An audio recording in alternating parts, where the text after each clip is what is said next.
At the boundary of music and sound design exists a zone of uncertainty.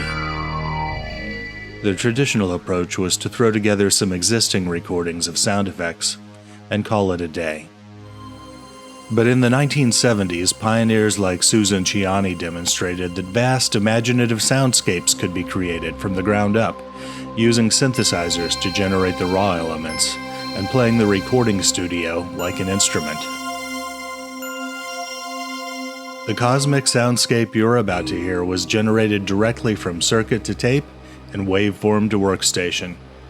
It never existed as audio until it strikes your eardrums after being rendered by speakers or headphones.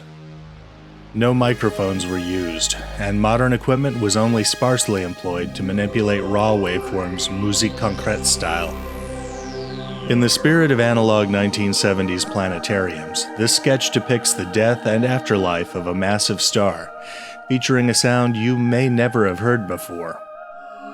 The highly detailed, bone-rattling explosion is realized with the advanced noise generator, built by the world's leading KSP developer, Mario Crucelge, and the late Stephen Howell, a legendary figure in the world of sound design.